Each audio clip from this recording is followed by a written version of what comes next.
So because 9.6 came in instead of 9.8, there was about a $200 million problem in '07. Now the economy not only slowed in its growth, it leveled out and started to go down. And in 2008, instead of getting 10.1 billion in revenue, it became apparent pretty quickly that they were only going to get 9.1 billion. So now there was a $1 billion problem in '08. They got 9.1 instead of 10.1, and they had a $200 million problem here. They had a $1.2 billion problem in '08. And how did they address it? First, they took $500 million out of the rainy day fund. There was 700 in there, so they took 500 out. Then they did what are called fund sweeps for about $300 million. Remember back on our other presentation, we had the white boxes that were other funds. The state has dozens of these other funds, I call them shoeboxes, of money that are collected from specific activities around the state, but the money that is collected is usually supposed to be spent on those activities. For example, years ago, someone figured out that of all the gasoline sold in the state of Arizona, some small portion of it is used by boats on our lakes and rivers. So they carved out a small portion of the gasoline taxes, and they put those each year into the State Lake Improvement Fund, so that whenever we need to build new boat ramps and whatever, there's some money in there. So the money builds up over time, and then when you have to do a special project, you take some money out of there and build it. Every time you pay your phone bill, one of the taxes down at the bottom is a tax that goes into the emergency phone system, the 911 enhancement fund, so that we can maintain the 911 phone system. Every time you buy a gallon of gas or diesel, you pay a penny a gallon into the underground storage tank fund that helps clean up leaking underground tanks and things like that. So there's money that's collected in the airport industry that's supposed to be spent on airports. So there's all these little different funds in state government. And at any given time, money is going into, and there might be $5 million in one fund and 10 million in another and 20 in another. And they're supposed to be saved for spending on those types of activities. But if the legislature and the governor get in a pickle, they can sweep money out of those funds and bring it into the budget and make it look like that was money that we got this year and use it for spending. The next thing they did is an accounting maneuver called the K-12 rollover. The monies that go out to the K-12 school districts, these yellow monies that are sent out to the districts, essentially go out in monthly payments. And remember that the state year, accounting year, ends in June, on June 30th.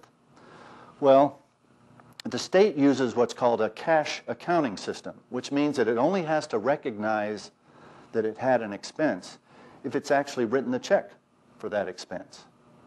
Well, the K-12 rollover is an accounting mechanism where basically instead of sending the check out to all the school districts on June the 15th, if you wait 16 days and send the check out on July the 1st, that check is now in the next fiscal year, and it makes it look like instead of having mailed out 12 payments this year, you only mailed out 11.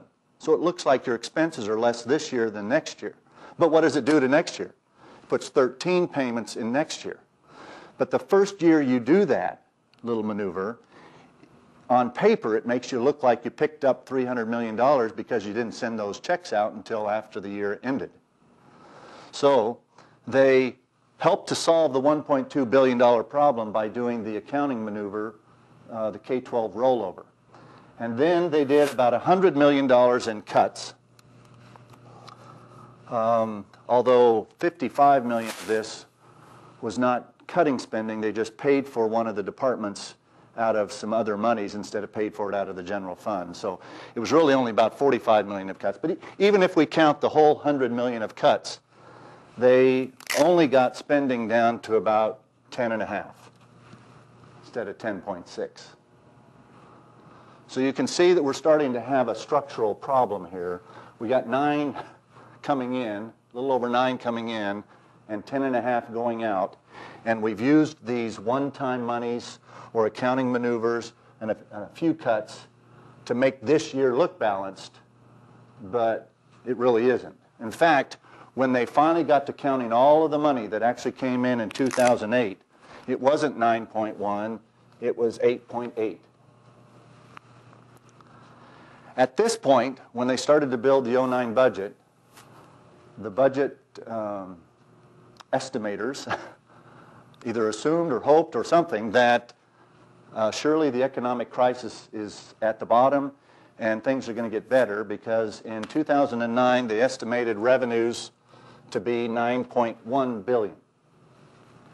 They thought 8.8 surely couldn't get worse than that. We're going to go back up to 9.1.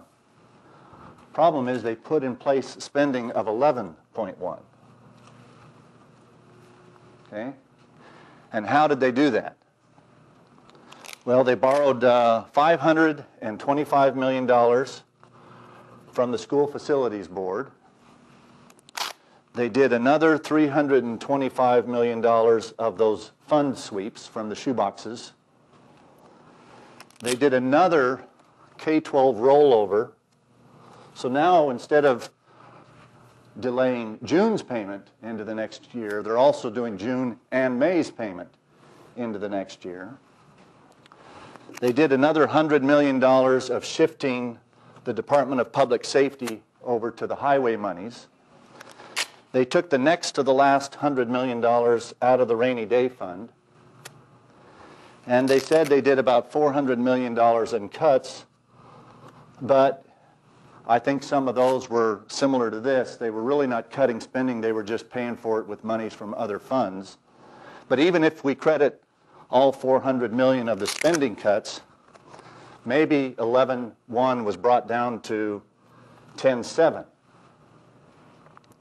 The problem is the economy didn't get better, and instead of 9.1 coming in, 8 was coming in as of January of 2009, and now that February has reported, it's actually looking closer to about 7.6.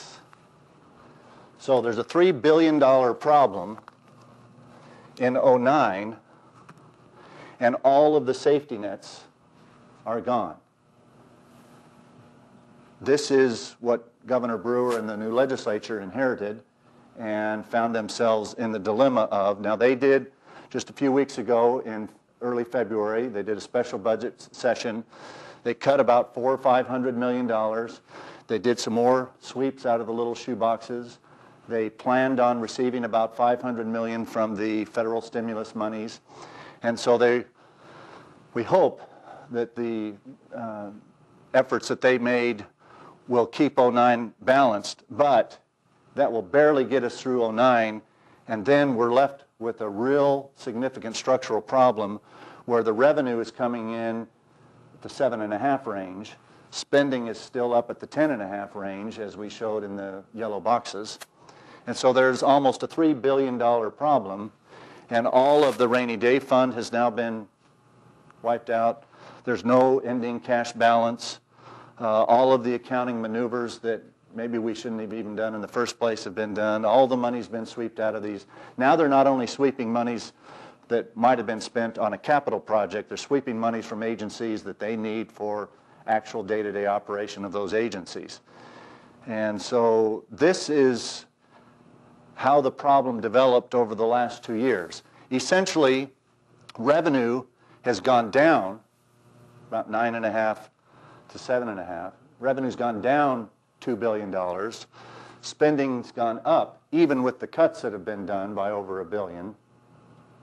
And so you've got this $3 billion structural problem because we papered over it for a year or two, trying to make it look balanced, and we used all the rainy day fund and all the fund sweeps and borrowing and some accounting maneuvers and everything. So all of the safety nets are gone, and the legislature and Governor Brewer are facing a $3 billion problem.